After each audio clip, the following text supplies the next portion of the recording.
सिंघानिया सुनकर आहान अंश से उसका और कल्पना का रिश्ता पूछता है। तब आहान को पता चलता है कि वो कल्पना का भतीजा है। अंश जब बार बार आहान को प्रोवोक करता है तब वो उसके और उसके फ्रेंड्स के साथ मारपीट करता है। अंश अपने डैड को बुलाता है जो अंश को ही थप्पड़ मारता है।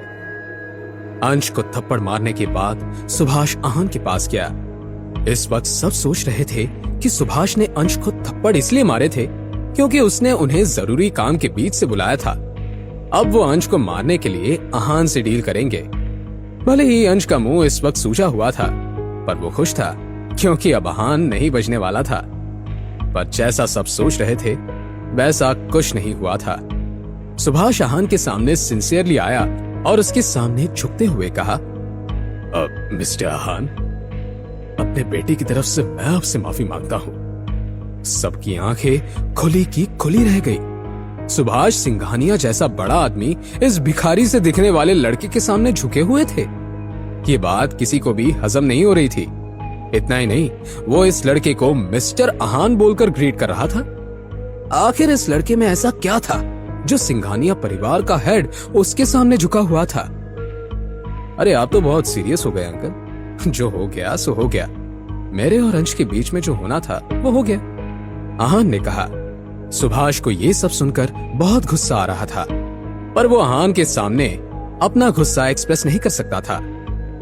कल्पना ने उसे बता दिया था कि आहान रायजादा परिवार का नाजायज बेटा है और आदित्य की वजह से वो परिवार का उत्तराधिकारी भी है। भले ही वो नाजायज बेटा था पर उसकी पोजीशन ऐसी थी कि वो डायरेक्ट हेड से भी ज्यादा पावरफुल था और ये सब आदित्य रायजादा की वजह से ही हो रहा था। आदित्य रायजादा परिवार का असली हेड था।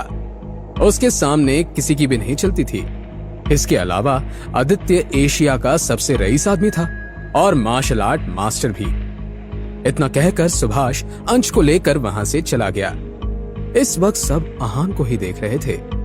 उसने अभी अभी किसी को मारा था। उसके डैड ही आहान से माफी मांगकर चले गए थे। किसी को भी इस ऑर्डिनरी से दिखने वाले लड़के की असलियत समझ नहीं आ रही थी। किसी के पास भी कुछ बोलने की हिम्मत नहीं बची थी। हमारा डेजर्ट कहाँ है? आहान ने वेट्रेस से पूछा। आहान की आवाज से सब शौक से उभर गए और अपने काम में लग गए। डेजर्ट? वेट्रेस ने हड़बड़ाते हुए कहा। हाँ, मैंने ऑर्डर किया था ना, आहान ने कहा। हाँ, वो मैं अभी लेकर आती हूँ, वेट्रेस ने हकलाते हुए कहा। उसे ऐसा लग रहा था जैसे उसने अभी अभी कोई सपना देखा हो। जल्दी लाओ, मेरी वाइफ को भूख लगी है, आहान ने कहा। दरअसल आहान को डेजर्ट की जल्दी इसलिए थी क्योंकि शनाया भूखी थी। आहान ने बर्थडे पार्टी में थोड़ा बहुत खाया था और अब भी थोड़ा खा रहा था पर शनाया ने काफी देर से कुछ नहीं खाया था। अगर अब शनाया ने कुछ नहीं खाया तो शायद वो भूख की वजह से बेहोश हो जाती। हाँ सर, मैं अभी आपका डेजर्ट भिजवाती हूँ, वेट्रेस ने कहा और वहां से चली गई। उसका एटीट्यूड अब बिल्कुल बदल गया था। वो पहले जैसे नकचड़ी नहीं बल्कि बहुत ओबीडियंट थी। वो आहान की असली आइडेंटिटी तो अभी भी नहीं जानती थी पर उसे इतना जरूर पता था कि उसका बैकग्राउंड बहुत इन्फ्लुएंशियल था, वरना सुभाष सिंघानिया उसके सामने क्यों झुकता? 5 मिनट में आहान और शनाया की टेबल पर उनका डेजर्ट आ गया। ये डेजर्ट लाने वाला इस बार वो वेट्रेस नहीं बल्कि रेस्टोरेंट का मैनेजर था। सर, आपका ऑर्डर, मैनेजर ने पोलाइटली कहा। प्लेट टेबल पर रखने के बाद मैनेजर ने असिस्टेंट मैनेजर के हाथ से 2 वाइन की बॉटल्स मंगाई और उसे भी उनके टेबल पर रख दिया। देखने से ही पता चल रहा था कि वो बॉटल्स कितनी महंगी थी। अरे ये आप क्या कर रहे हो? ये हमने ऑर्डर नहीं की थी, आहान ने कहा। सर, आपका मील किसी वजह से डिस्टर्ब हो गया था ना, ये रेस्टोरेंट की तरफ से कॉम्पेंसेशन है, मैनेजर ने कहा। मैनेजर को उस वेट्रेस ने सब कुछ बता दिया था, इसलिए अब वो आहान को प्लीज करना चाहता था। अच्छा, इन्हें यही रख दो, आहान ने कहा। जब मैनेजर उसे खुद लेकर आया था तो फिर मना करने का कोई मतलब ही नहीं था। Thank you sir, thank you so much, manager ने बार बार बो करते हुए कहा। आहान का बॉटल्स एक्सपेक्ट करने का मतलब ये था कि अब आहान रेस्टोरेंट पर कोई ब्लेम नहीं डालेगा और उन्हें कोई प्रॉब्लम नहीं होगी। आहान का जैसा रौब था उस हिसाब से अगर आहान रेस्टोरेंट की कंप्लेन कर देता तो मैनेजर की नौकरी तो तुरंत चली जाती। अब मैं चलता हूं, आपको और मैम को ज्यादा डिस्टर्ब नहीं करूंगा। एंजॉय योर मील, मैनेजर ने कहा और वहां से चला गया। उनके वहां से जाने के बाद आहान ने स्पून उठाया और शनाया की प्लेट में डिजर्ट सर्व किया। खाओ इसे, आहान ने कहा। यस। शनाया ने कहा। उसने अपने बाल बांधे और अपने मुंह से पहला बाइट डाला। कैसा है, तुम्हें पसंद आया? आहान ने पूछा। पहले जब वो साथ थे तब शनाया को आहान के हाथ की ये डिश बहुत अच्छी लगती थी, पर क्योंकि मीठा खाने से हेल्थ पर इफेक्ट पड़ता है इसलिए शनाया बस महीने में एक बार ही मीठा खाती थी। अच्छा है, पर जैसा तुम बनाते हो वैसा नहीं है। You make it the best. Shanaya ने च्यू करने के बाद कैजुअली कहा। वो खाने में इतना खोई हुई थी कि उसे रियलाइज ही नहीं हुआ कि उसने क्या बोला था। आहान भी सोच में पड़ गया कि जिस रेस्टोरेंट के शेफ्स इतने फेमस थे और इंटरनेशनल ट्रैवल करते थे, उनके हाथ के डिश छोड़कर शनाया को आहान के हाथ के डिश ज्यादा पसंद थी। आहान शनाया को इंटरेस्ट के साथ खाते हुए देख रहा था। इस वक्त उसे ऐसा लग रहा था कि सब कुछ सही है और वो और शनाया एक ही है। आहान, तुमने जो पिल मुझे दी थी वो क्या थी? शनाया ने पूछा। आइस लोटस पिल, आहान ने कहा।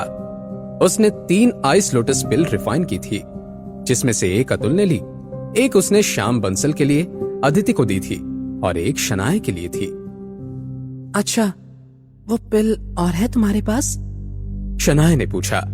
वो पिल लेने के बाद शनाया बहुत अच्छा फील कर रही थी। उसकी स्ट्रेंथ, पावर और एनर्जी बढ़ गए थे। नहीं, पर अगर तुम चाहो तो मैं तुम्हारे लिए दूसरी पिल बना सकता हूं, आहान ने कहा। आइस लोटस पिल बहुत रेयर थी, पर उसके अलावा दूसरी पिल्स थी जो आसानी से मिल सकती थी, पर इतनी ज्यादा इफेक्टिव नहीं होती थी वो। नहीं, कोई जरूरत नहीं है। शनाया ने ना में सर हिला दिया। जब आहान और शनाया की बात खत्म हो गई तब शनाया का फोन बजा। शनाया, तुम कहाँ हो? शनाया के फोन उठाते ही यामिनी ने हड़बड़ाते हुए पूछा। मैं आहान के साथ रेस्टोरेंट में हूँ। शनाया ने कहा। क्या हुआ, आप इतनी घबराई हुई क्यों हैं? शनाया ने यामिनी से पूछा। शनाया, वो औरत यहाँ आ गई है, यामिनी ने कहा।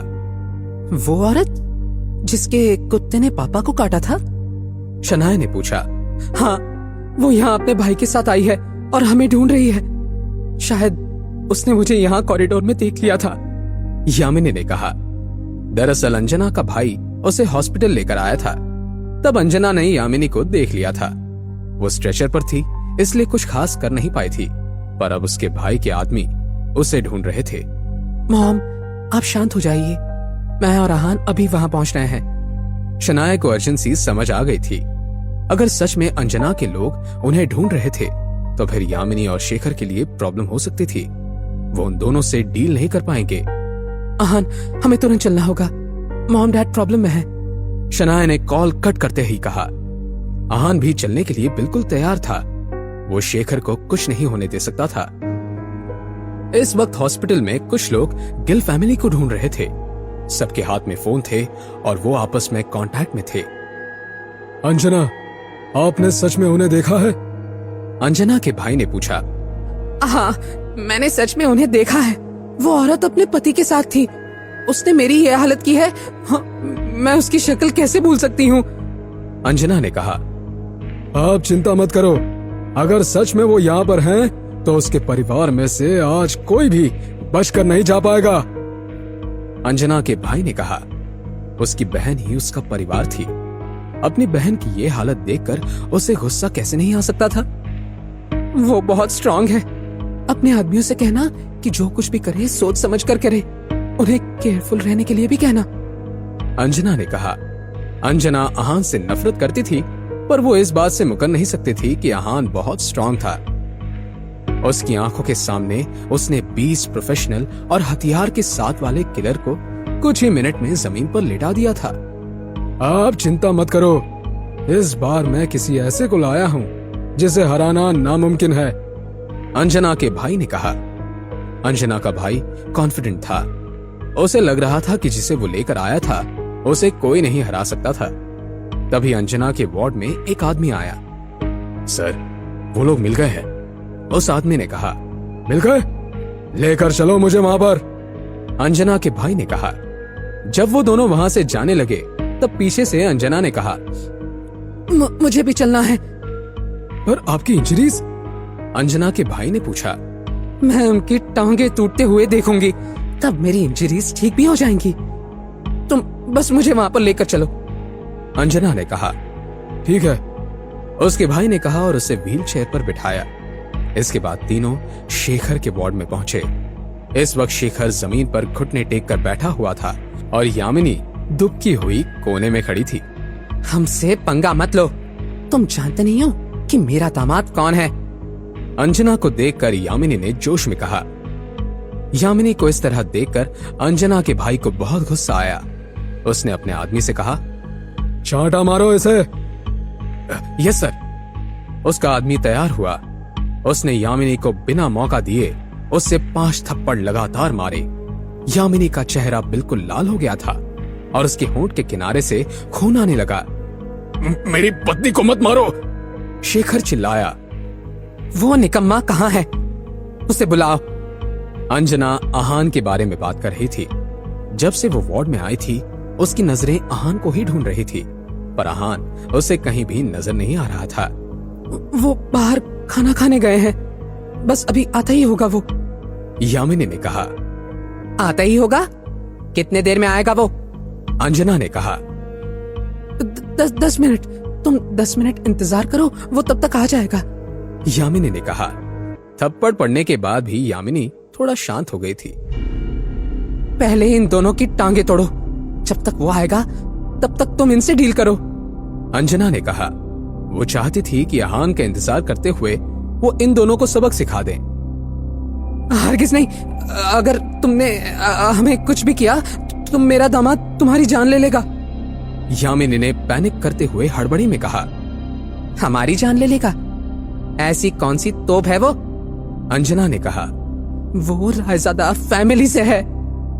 पैनिक में यामिनी के मुंह से निकल गया, यामिनी चुप रहो, बकवास मत करो, शेखर चिल्लाया। मैं क्या बकवास कर रही हूँ? जो बोल रही हूँ सच है, और अब इस सिचुएशन में तुम मुझे चुप रहने के लिए बोल रहे हो? यामिनी ने कहा। रायजादा फैमिली? कौन सी रायजादा फैमिली? अंजना के भाई ने कहा।